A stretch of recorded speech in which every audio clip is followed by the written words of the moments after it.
Dear Diary, kali ini akan aku ceritakan kisahku. Kisah mistis yang aku alami setelah pindah rumah yang baru saja aku dan suamiku beli. Awalnya kami hanya ingin mengontrak rumah seperti kebiasaan-kebiasaan kami sebelumnya. Hari itu aku dan suamiku beserta 2 anakku sedang melihat-lihat rumah yang akan kami sewa. Kami menyukai rumah itu dan kami berniat menyewanya beberapa hari lagi. Kami juga sudah deal dengan marketing rumah yang juga merupakan teman baikku.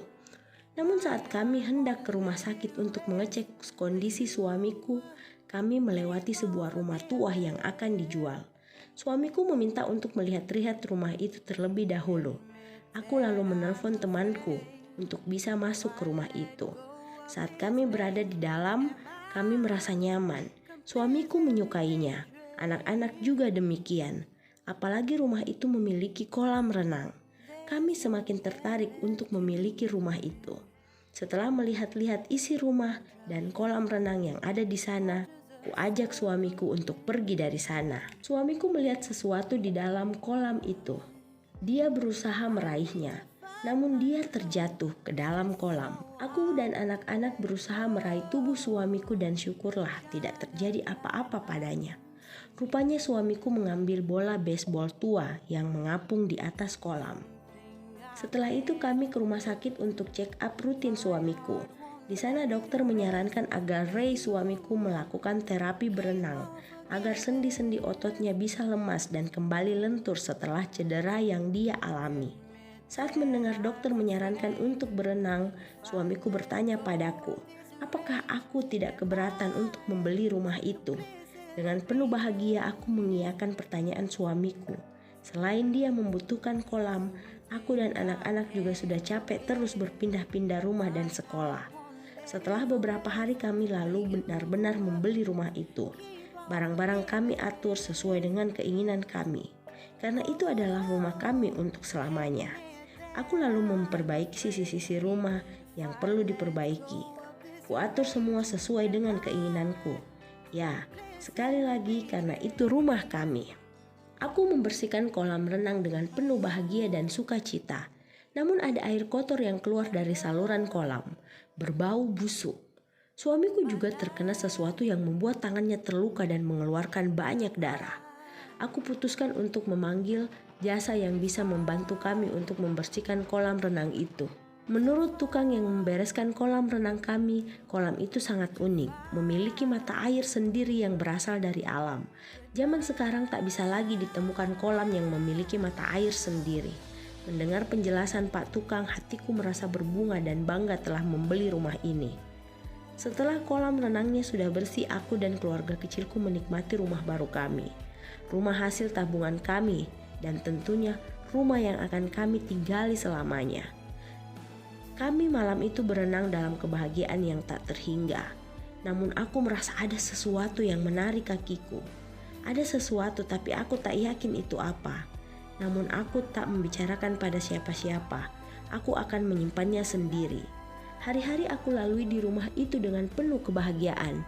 Tapi aku tak tahu kalau anak-anak dan suamiku juga mengalami hal aneh di dalam kolam renang. Suamiku dinyatakan sembuh dari cedera yang selama bertahun-tahun ini dia derita. Tapi berbeda dengan anak-anakku.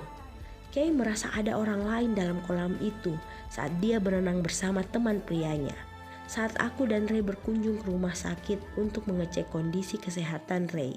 Sementara Lilo, anak laki-lakiku, mendengar ada yang memanggilnya, seorang anak yang bernama Rebecca. Lilo sangat ketakutan saat itu. Tapi dia tidak memberitahuku apa-apa.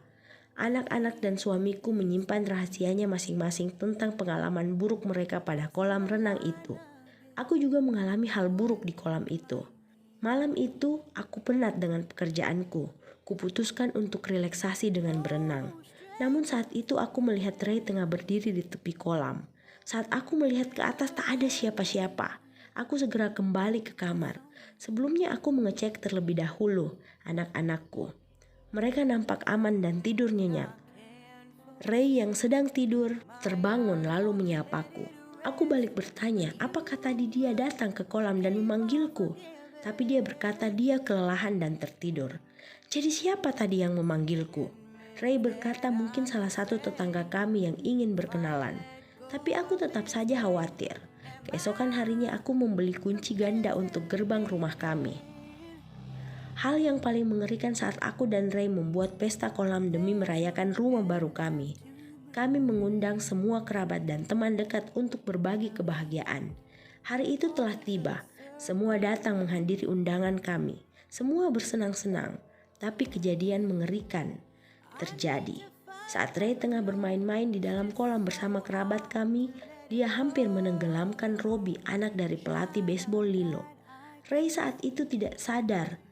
Dia pingsan dan nampaknya dia kerasukan makhluk halus. Atas kejadian itu tentulah orang tua Robbie komplain dan memanggil polisi. Aku diinterogasi oleh polisi tersebut. Para tamu juga panik dan pulang tanpa pamit. Apalagi orang tua Robbie. Dia sangat marah dan ingin memutuskan pertemanan dengan keluarga kami. Aku sangat sedih. Aku juga panik. Aku ajak anak-anakku untuk pergi dan meninggalkan rumah itu.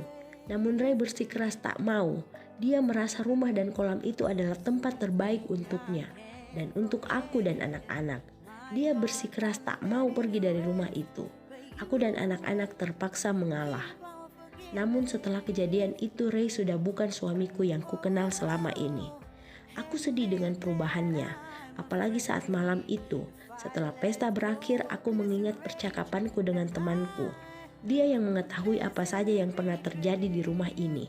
Rupanya Rebecca adalah putri pemilik rumah sebelumnya.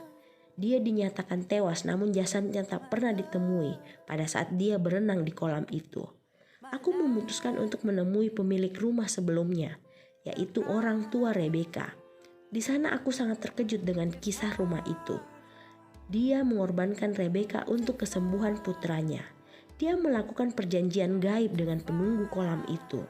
Nampaknya itu terjadi pada keluargaku. Secara tidak langsung, Ray sembuh setelah berenang di kolam itu. Tapi kolam itu menginginkan tumbal, dan dia ingin Lilo putraku. Malam itu kejadiannya, puncak dari seramnya kolam itu. Ray berubah menjadi aneh dan menyerang Kay putrinya.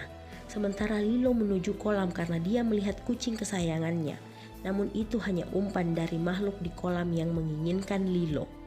Lilo berusaha meraih ban di tengah kolam namun dia terjatuh. Penutup kolam juga menutup sendiri. Kay berusaha menahannya.